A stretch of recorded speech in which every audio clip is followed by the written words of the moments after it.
Hello, good morning everyone. मैं सौरभ कुमार आप सबों का एक बार फिर से अपने चैनल इंग्लिश गुरु में स्वागत करता हूं। और आज हम लोग जो है अपने new topic use of is am are के बारे में पढ़ेंगे। तो बिना समय गवाए टॉपिक को आगे बढ़ाते हैं और शुरू करते हैं use of is am are.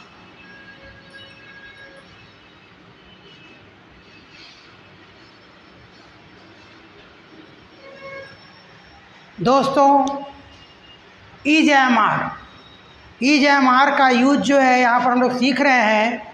पिछले क्लास में मैंने बता दिया था कि हमारा जो सेंटेंस है वो दो तरह का होता है, एक जिसमें मेन वर्ब होता है, एक जिसमें मेन वर्ब नहीं होता। मेन वर्ब होता है उसको टेंस का सेंटेंस कहते हैं, और जिसमें मेन वर्ब नहीं होता उसको टाइम का सेंटेंस कहते हैं। तो टाइम का सेंटेंस तीन पार्ट में होता है, प्रेजेंट टाइम, पास्ट टाइम और फ्यूचर टाइम। यहाँ पर हम लोग बात करेंगे प्रेजेंट टाइम के बारे में कि इज एम आर जो है वो कब लगेगा प्रेजेंट टाइम के सेंटेंस में। यदि सेंटेंस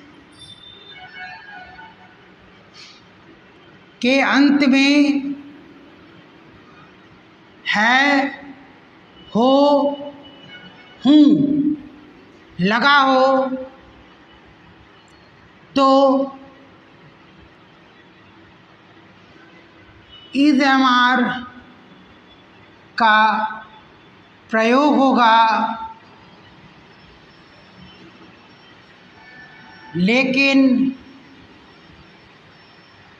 सेंटेंस प्रेजेंट टाइम का होना चाहिए। प्रेजेंट टाइम मतलब इसमें किसी भी तरह का काम नहीं दिया हो, किसी भी तरह का वर्ब नहीं दिया हो, तब उसको हम लोग कहेंगे वो सेंटेंस प्रेजेंट टाइम का है। और अगर अंत में है, हूँ लगा है, तो इज एम आर का यूज करेंगे। आई के साथ एम का यूज करेंगे, वी के साथ आर का यूज करेंगे, यू के साथ आर का यूज करेंगे, ही के साथ इज का यूज करेंगे, सी के साथ इज का यूज करेंगे, इट के साथ इज का यूज करेंगे, दिस के साथ इज का यूज करेंगे, दैट के साथ इज का यूज करेंगे। किसी भी जगह का नाम, व्यक्ति, वस्तु, स्थान का नाम इज का यूज करेंगे। दे के साथ आर का यूज करेंगे, दिज के साथ आर का यूज करेंगे, दोज के साथ आर का यूज करेंगे।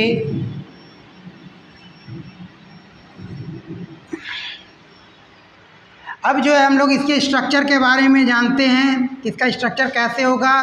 तो पॉजिटिव सेंटेंस के लिए subject plus is am are plus object का यूज होगा। निगेटिव सेंटेंस के लिए subject plus is am are plus not plus object का यूज़ करेंगे। इंट्रोगेटिव के लिए is am are plus subject plus object plus question mark का use करेंगे।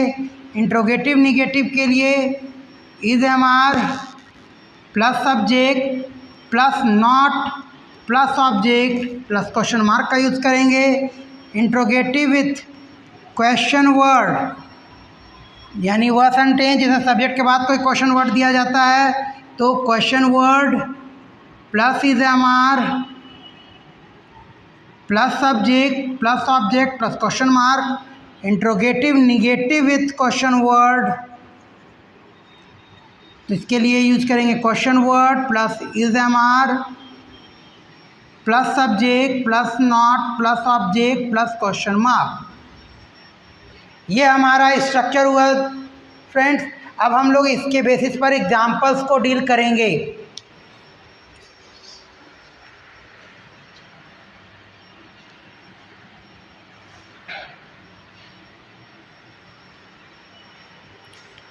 मान लिया एक एग्जाम्पल लेते हैं, रोहित चोर है, रोहित चोर है, तो रोहित चोर है में रोहित सब्जेक्ट हो गया, चोर ऑब्जेक्ट हो गया। यहाँ पर किसी भी तरह का कोई वर्ब नहीं है, इसलिए ये टाइम का सेंटेंस हुआ। अंत में यहाँ है लगा हुआ है, यानी प्रेजेंट टाइम है।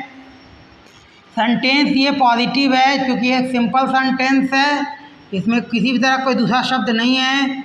तो subject plus is am are plus object, तो रोहित, रोहित नाम है, नेम के साथ इज, चोर का thief, a thief, Rohit is a thief. ये बन गया इस तरीके से मेरा सेंटेंस। चलिए कुछ और एग्जांपल्स देखते हैं।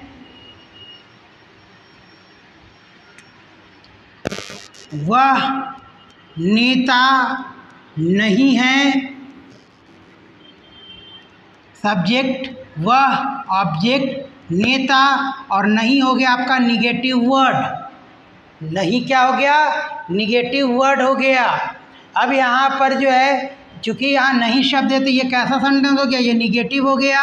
स्ट्रक्चर हो गया subject plus is am are plus not plus object, तो वह का इंग्लिश हो गया ही के साथ लगता है इज, फिर लगाएंगे नॉट, और फिर ऑब्जेक्ट हो गया नेता, लीडर, तो he is not a leader. ये हमारा सेंटेंस हो गया। चलिए कुछ और दूसरे एग्जांपल्स को देखते हैं।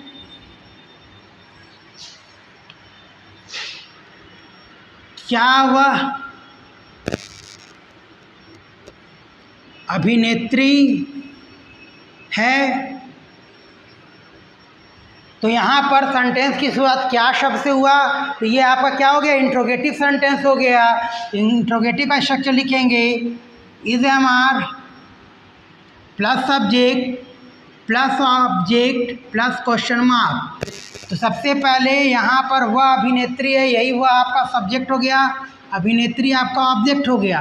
अभिनेत्री यानी कोई लड़की हो सकती है, कोई महिला हो सकती है, तो वह के लिए क्या यूज होगा? शी। तो शी के साथ जो इज लगता है, पहले हम लोग इज का यूज करेंगे, इज शी लिखा जाएगा।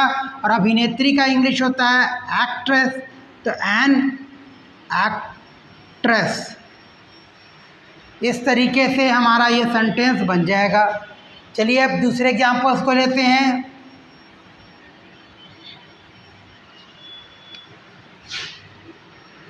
क्या तुम मेहनती नहीं हो?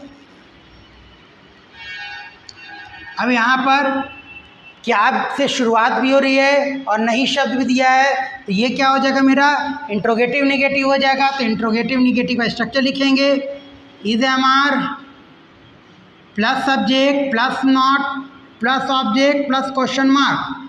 अब इस यहाँ पर सब्जेक्ट क्या है आपका? तुम। ऑब्जेक्ट क्या है? मेहनती। नहीं क्या हुआ आपका? Negative word. तो सब्जेक्ट तुम यानी यू के साथ क्या बताया गया? आर लगाना है। तो सबसे पहले आर, तब लगाएंगे यू। नहीं का इंग्लिश फिर हो गया नॉट, और मेहनती का इंग्लिश लेबोरियस। तो इस तरीके से आर यू नॉट लेबोरियस, ये आपका सेंटेंस बन गया।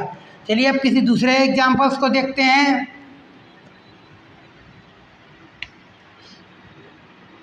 वह क्यों एक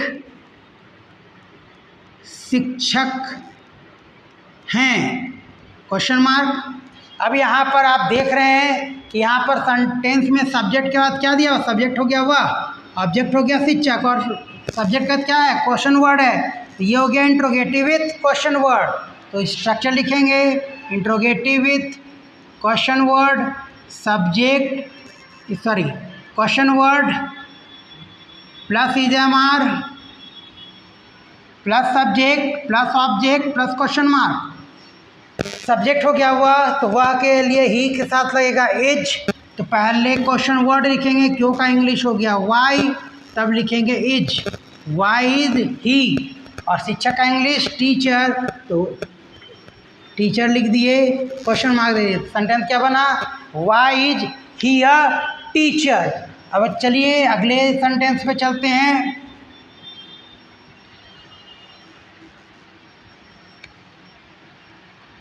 वह कब व्यस्त नहीं है। यहाँ पर क्वेश्चन वर्ड जो है वो सब्जेक्ट के बाद दिया हुआ है, नहीं भी दिया हुआ है, तो ये मेरा हो गया interrogative negative with question word. तो स्ट्रक्चर लिखेंगे interrogative negative with question word. तो सबसे पहला आ गया क्वेश्चन वर्ड, फिर आ गया आपका इज एम आर, फिर subject plus not plus object plus question mark.